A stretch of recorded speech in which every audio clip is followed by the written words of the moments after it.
Welcome to Diagnostic Imaging's Weekly Scan. I'm Senior Editor Whitney Palmer, bringing you some of the most popular radiology news of the week. As we enter the fourth full month of the COVID-19 pandemic, radiology practices in many ways are still trying to find the best workflow plans that will allow for quick, accurate, and standardized diagnostics. Although each practice must find the strategy that works best for them, radiologists from a 48-center network in Moscow shared the facets of a pre-existing plan that has given way to better workload management and better COVID-19 outcomes. Specifically, they laid out 9 steps. Infrastructure preparation, including digital equipment and uniform resource identifiers operation, quality training of radiologists and X-ray technicians, the development of methodological materials and diagnostic protocols based on international experience, fast learning through distance education, new protocol integration into the RIS, regular discussion of complicated cases either online or at conferences, using a special dashboard to monitor performance, using a remote study report system, and implementing AI algorithms. They also divide their radiology departments into green and red zones. Radiologists who read reports with no face-to-face contact with patients remain in the clean green zone. Radiographers, medical volunteers who greet and escort patients, and workers who disinfect the equipment remain in the red zone. Through this system, the radiologist said, images of a patient with suspected COVID-19 infection can be captured, analyzed, and reported within 20 minutes, giving clinicians the ability to isolate the patient quickly if needed. Radiology investigators also revealed some important findings about breast imaging this week. In the Annals of Internal Medicine, investigators from Boston Children's Hospital determined that annual breast cancer screenings for women who were survivors of a pediatric cancer cuts the death rate in this group by more than half. Specifically, they recommended beginning annual MRI screening, with or without mammography, at the age of 25. Overall, women in this group have a 10% to 11% risk of dying from breast cancer. Implementing the routine screening sooner rather than later slices that risk of mortality by 56% to 71%. The researchers did say, though, that postponing the screenings until age 30 might be a more cost-effective solution for patients and that it would not have a deleterious effect on the patient's health or outcomes. In addition, radiologists from Massachusetts General Hospital published a study this week in the European Journal of Radiology, detailing that preoperative breast MRI can catch 11% more cancers in women who have ductal carcinoma in situ. Even though breast MRI is more sensitive than mammography and does a better job of identifying both calcified and non-calcified DCIS, whether to use the scan is still up for debate. Consequently, the team set out to determine whether using preoperative breast MRI would have a positive impact on surgical planning and outcomes. They looked at data from 963 women who had core biopsy-confirmed DCIS, 236 of whom also had breast MRI. Among that group, they found an additional cancer identification rate of 11.2%. They did find that women who received breast MRI have more mastectomies at initial surgery, but the team cautioned that it could be due to non-MRI related factors such as patient age, breast density, personal breast cancer history, or ordering physician assessment. In addition, women who had the scan had a similar re-excision rate compared to women who did not have breast MRI. Overall, the team said, these findings point to the positive role that preoperative breast MRI can play in surgical decision-making and overall treatment planning. New findings about the impact of COVID-19 on the body continue to roll in. This time, a study published in Radiology has revealed that COVID-19 positive patients are more likely to experience a lung injury while ventilated than are patients who do not have the viral infection. According to the study that evaluated 601 intubated COVID-19 positive patients, as well as 285 intubated patients with acute respiratory distress syndrome, 15% of the COVID-19 patients experienced at least one barotrauma, an injury associated with increased air pressure in the lungs. They found 31 patients with left pneumothorax, 35 with right pneumothorax, 11 with bilateral pneumothoraces, 54 with either unilateral or bilateral pneumothorax, 59 with pneumomediastinum, and 14 with pneumopericardium. In contrast, only 11% of the acute respiratory distress patients developed a barotrauma. Ultimately, the team said, they hope their findings support emerging theories around lung damage from COVID-19 infection. And lastly, Diagnostic Imaging spoke this week with Dr. Richard Duzak, Professor and Vice Chair of Health Policy and Practice in the Radiology and Imaging Sciences Department at Emory University, and Dr. Danny Hughes, Executive Director and Senior Research Fellow at the Harvey L. Neiman Health Policy Institute, about their research published this week in the Journal of the American College of Radiology that examined the decline of non-invasive diagnostic imaging completed in community practices during the pandemic. They discussed some of the specific findings of their work, as well as the implications the results could have on workflow and financial planning as the pandemic continues. Here's what they shared. Good morning, and thank you, Dr. Duzak and Dr. Hughes, for joining me today. I greatly appreciate your taking the time for a conversation. To jump right in, thank you for taking the time to talk about your study that was recently published in the Journal of the American College of Radiology. To kind of start from an overview level, what pushed you to investigate the impact that the pandemic has had on community-based practices so far? Thanks, Whitney, for allowing us to talk about our work. Obviously, COVID has pretty much turned the world upside down on so many facets of all of our lives. And certainly from a perspective of a practicing radiologist and with the work of the Neiman Institute, looking at how things impact our professional membership, we really wanted to respond to some of the anecdotes that we'd heard from a number of practices, and certainly that I felt and experienced in my own practice, about what COVID was doing to just our volumes, our workflow, and issues related to patient access. And so what we really tried to do is to get a better handle on defining the reality of what happened during what was probably the worst of the first peak of this. Hopefully, with some of the information there informing our practices so that we can be better prepared to deal with what may be a second peak coming down the road. All right. Well, then through the analysis, what did you find as far as impacts on modalities and body regions? What I guess are the highlights that people would need to know about your research? I'll be glad to jump in from the practicing radiologist perspective, and then perhaps Danny Hughes may have some additional perspectives from the vantage point of a health economist. What we found were pretty much confirmed what we've heard anecdotally and experienced in our own practice at Emory University, which is profound reductions in overall volume of radiology services across pretty much the entirety of our practice. We took a unique angle on this compared with some of the other emerging work here, rather than just simply looking at case counts. But Dr. Hughes, through the resources of the Health Economics Analytics Lab at Georgia Tech and his team there, were able to weigh each of these services into work relative value units, which admittedly imperfect, but is a pretty good surrogate of the work impact of this on the radiologist practice, as well as the economic impact. And so what we've confirmed was work from other folks that, yes, there were profound declines throughout. We're able to weigh them a little bit more, and particularly notice that a lot of the drops were disproportionately in the outpatient setting, although all of the sites of service took big hits, and a number of modality and body part declines throughout, but the most, absolutely most profound of those being in the mammography realm.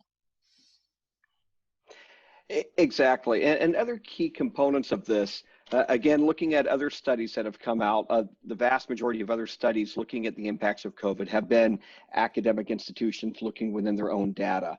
Our approach was to look at community practices, just the traditional practices out in the communities, as opposed to these academic medical center practices where there may be some amount of buffer in terms of the work that they have and substitution between other clinical areas regards of the COVID-19 pandemic. Not to say that everyone hasn't declined, but other key components are, it's just really understanding the shift when you're looking at community practices and how they want to manage their workforce, how they want to manage patient planning in terms of how modalities are shifting. Again, it's well known that mammography has had a dramatic decrease, which we've documented simply because if you're thinking about screening as opposed to treatment, that's something that someone may prefer or think it's okay to defer during the case of this pandemic.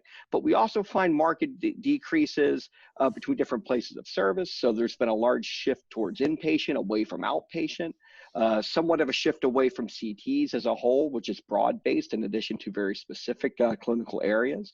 And so those can be very valuable for your typical community practice to better understand how to realign their workforce as they're reaching an opening. I think another key component that we found in this study, although whether we're having a second surge or whether it's really just an extenuation of the initial surge, depending on which public health official you talk to, we did find that the rebound essentially started when you get to the end of March, beginning of April.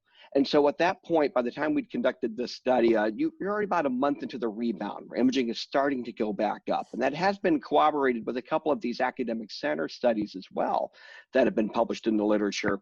However, before, if this was 3 weeks ago, I would have given a more positive spin and said, look, we can see the light at the end of the tunnel and it looks like things are normalizing. But now that we're seeing this rash of, again, is it a prolonged initial surge because it's simply moving into different areas of the country, or is it really a second surge that's occurring? It's hard to say whether we can really have that optimistic spin at this point. But when I first saw the data, I was like, great, we can tell folks, sigh relief, we can move forward.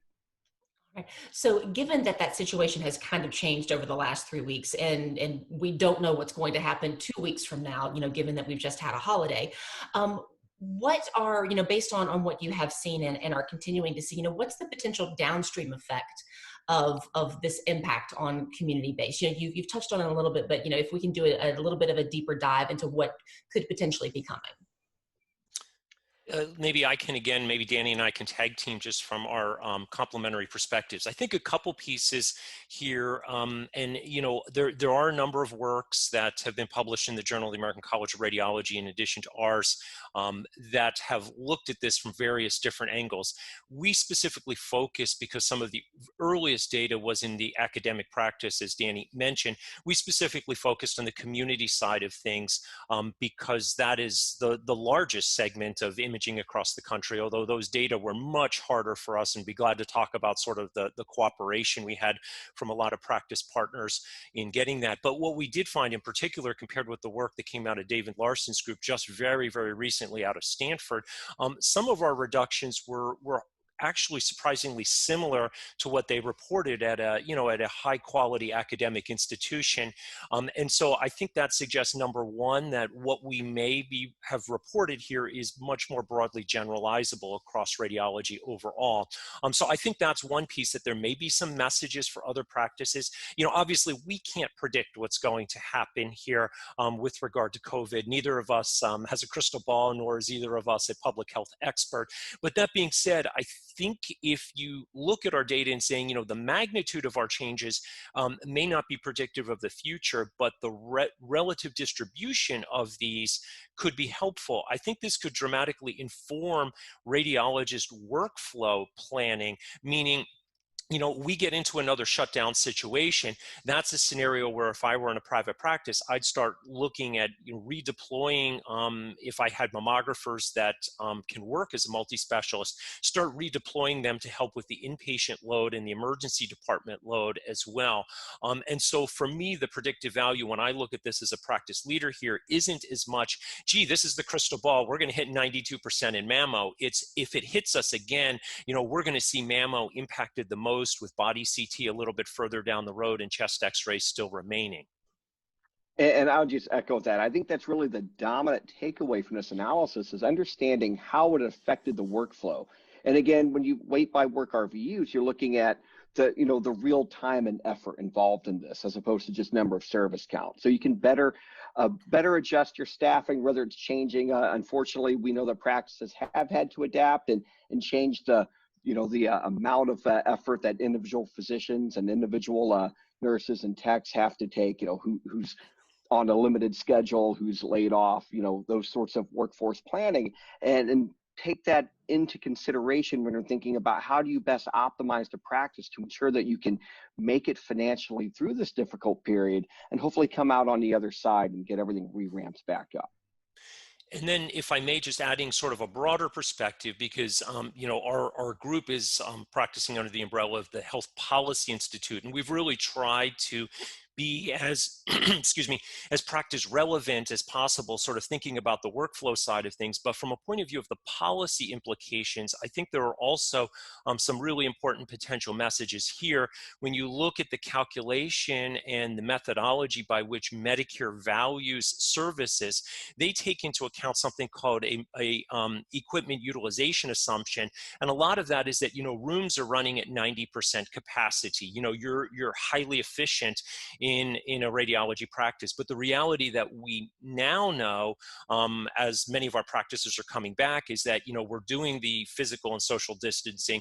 We're needing more technologists to help clean the room. We're having slower turnovers, and so I think these works, particularly the longer this goes on, could help inform Medicare in saying, what, we may need to reassess some of these fundamental methodological approaches because we're no longer appropriately valuing imaging services in a post-COVID environment. All right. Well, given all of that as context, are there, I guess, other recommendations or examples of things that, have been bandied about in conversation that practices and departments can do, as far as workflow is concerned, to make sure that they are addressing, the understanding that these drops in work and volume are there and could be sustained for a while, or even kind of, shift back to a downward swing? Great question. We certainly did not look at that as part of our work. So I'm sort of pivoting from, a health policy researcher working with Dr. Hughes. I'm sort of pivoting a little bit into a little bit of a crystal ball, and also my own experience as a practice leader with this. Where I look at a few of these things potentially going, Whitney, is that this really relates in a lot of ways to some of the work that we and others have done with regard to radiologist workforce planning. Basically keeping radiologists as pluripotential as possible, to be practicing as multi-specialists, to be nimble. And I think that's one of the messages here, is that I think we need to take this lesson as practice leaders to be able to try to keep our practices as nimble and flexible as we can. And while subspecialization is particularly important for those of us in an academic environment, we also do need to be able to flex the practice in appropriate ways. And so I think some of the take-home messages here for some of this are, number one, from a point of view of workflow, which we did not get into, many of our practices pivoted into having home workstations, which allowed radiologists to be able to continue to work safely without exposing their colleagues to higher risk of COVID exposure.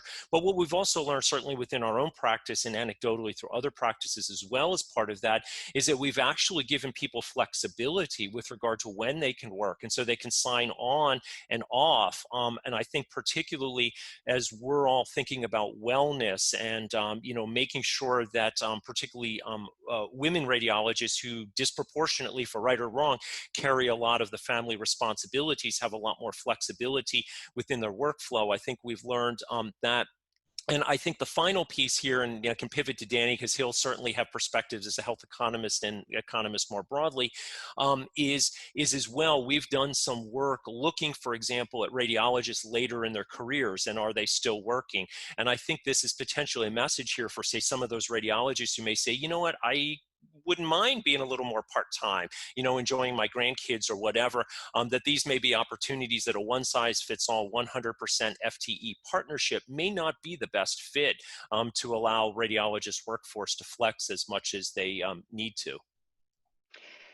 And I'm going to pivot a little differently from that perspective. And again, it's more of a broader economics perspective, health outcomes perspective as well. And that's to think about where you can find a crystal ball in here. It's not so much when is it going to increase. I thought originally we did have that until the second surge came up. But that being said, all of the services that are not being performed, what's going to happen to those services? So I was actually talking with some community, couple academic and community radiologist practice leaders over the past few weeks, talking about the decline in mammography. And one of them at a large academic center in the Boston area indicated, well, we've started to reschedule mammograms again. This was a couple weeks ago before the second surge arrived. So they're starting to reschedule mammograms, and discovered the biggest problem was they'd pivoted so many of their technologists to other areas.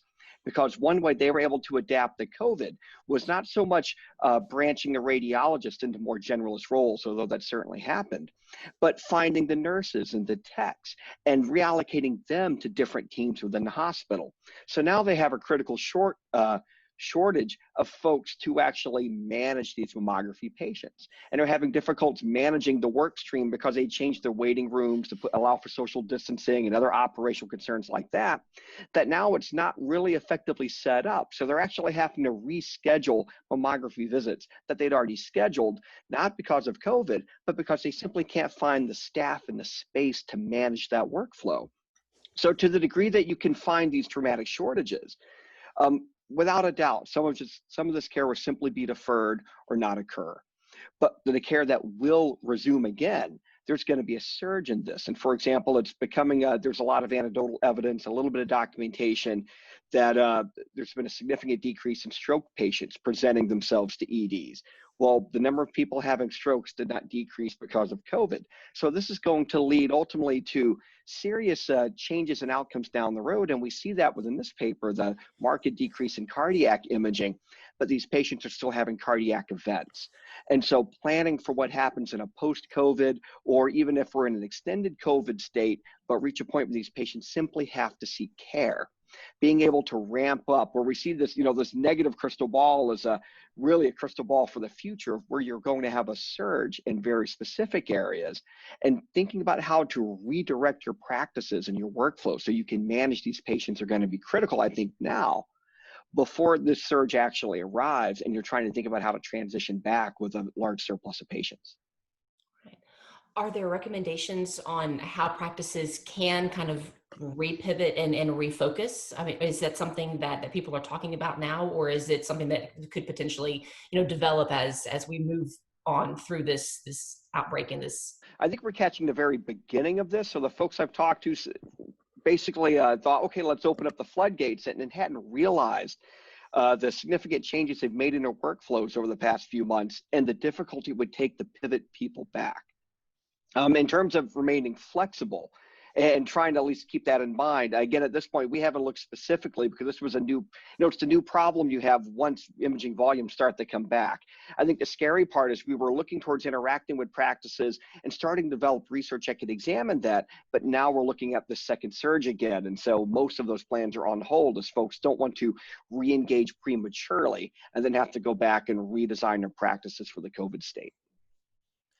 I think while data like these can inform practices as they move forward, we never designed any of this work to tell people what to do. And I think this is, complementary sort of, because we're under the umbrella more broadly of the American College of Radiology, that fits in with a lot of other activities. For example, things that are coming from our Commission on General Small Emergency Rural Practices from the Radiology Leadership Institute, where practice leaders are getting together, sharing best practice scenarios, sharing some of their wins, some of their mistakes as well. And we're all continually learning through this. And this is going to continue to be a work in progress, where we see work like this and some of the work that we're planning moving forward, helping to inform the best decision making. The reality is that each practice is so uniquely different. What works in my academic practice, won't work in, my former private practice as well. And everybody's going to have to tailor all of these pieces of data for their own communities, their own cultures,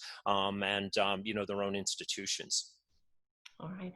Well, then taking a step back, one of the things that was also mentioned in the paper is some of the downstream challenges that this change in work volume will have. And some things that were mentioned were, medical students choosing radiology as a career, or consolidations. What type of impacts or implications are we seeing there, or could we possibly see there as we see this change in work occur? Little tough. Again, you're asking us to pull out our admittedly opaque crystal balls, and the radiology workforce, as you know through your great coverage, has been relatively cyclical. There's times when the market is good. There's times when the market's not so good. There's a lot of chatter going on right now, and a paper just recently came out about the impact of artificial intelligence on medical students choosing or not choosing radiology as a career. A number of people, for example, saying, "Oh my gosh, it's going to put me all out of work. I'm going to do something else." I do worry a little bit that the convergence of some of that sentiment, which, by the way, I disagree with. I think AI is only going to make us better. I think it's going to make us more powerful as a specialty. I'm bullish on new technology, obviously, but the convergence of that with, for example, oh my gosh, doom and gloom here is that people are going to be running away from radiology. But that being said, while we did mention that as a potential implication, I think that we need to realize is that the devastating drop in work, the devastating drop in finances back to practice is, with perhaps the exception of our emergency medicine colleagues and our intensivist colleagues, has been felt throughout a lot of medicine as well. All of my colleagues in other specialties have said, their non-urgent services have gone down as well. So I'm not sure that this is, even though we called out specific areas within radiology, my suspicion is that we'll wind up seeing all specialties when other people in other domains catch up with our work in this space to say, yeah, we all took a hit here. And I'm going to echo that. I mean, everything I've read in the health literature to date indicates that this is a broad-based phenomenon. In the same way that with this paper, we found the exact same trends, the exact same timing with this diverse group of practices around the country. So it's not really hitting any particular specialty, any particular part of the country. And so you're going to find this broad-based component. But I will take this opportunity to plug some future work. So we're very near to completing a manuscript and submitting, where we've partnered with the Radiology Business Management Association to perform a survey of all of their practice members. So about 700-800 different practices there, and ask them directly, how do you believe this is going to change workforce planning for this year? Your hiring, your ability to hire, your decisions to attract a radiologist into this workforce.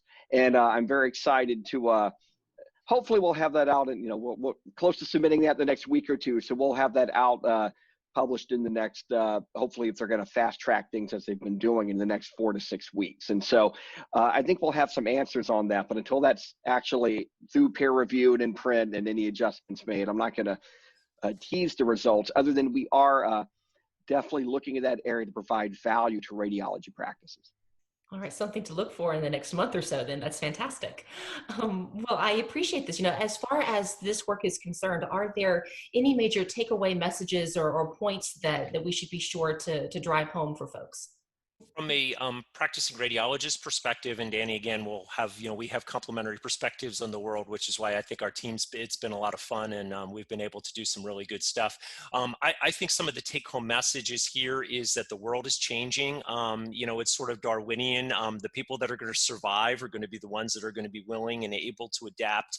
I think practice leaders need to absolutely keep their eye on the ball more than ever, because these are just rapidly dynamic times, and really engage in very thoughtful scenario planning, because what worked last year obviously is not working in 2020 and probably 2021 as well. And so I think the take-home message here, much more than the specifics of, gee, was it 92% in mammography or 90 or 94% here, is keep your eye on the ball and be willing to, as Danny and I talk a lot with our research agenda, quoting Wayne Gretzky, don't skate to where the puck is, skate to where the puck is going. And hopefully this is a little bit information that we provided to help people understand better the puck's trajectory. And just to look at macroeconomic trends that come out of this. So again, it seems to look that it took about 12 weeks. Well, really it took not 12 weeks. So let me make this accurate. It took about 5 weeks to absorb the initial crush, because it didn't really hit until February, and things were back on the rebound by the time you got to April. So it took 5 to 6 weeks for the healthcare system to absorb the initial shock and start the rebound. Now, of course, it hasn't fully rebounded because we're having the second wave. But what that tells us is, if the second wave looks anything like the first wave, once we acknowledge that it's here in full effect, then hopefully within another 6 to 7 weeks. I know it's a long time, but I would like to think we will also work through the second wave if it has characteristics similar to the first wave. And then we might see a meaningful, real rebound maybe another 8 weeks from now. And then that's something people can start to plan on in terms of those larger trends. That being said, I don't want to overstate those findings. Maybe there's a third wave. Maybe we really don't understand how this virus works. But at the same time, you have to think there's a point when everyone's finally got it. And so we'll see the end of this sooner or later. All right. Well, thank you both so much, Dr. Hughes, Dr. Duzek. I appreciate you taking the time this morning. Thanks, Whitney. Thank you. Thank you.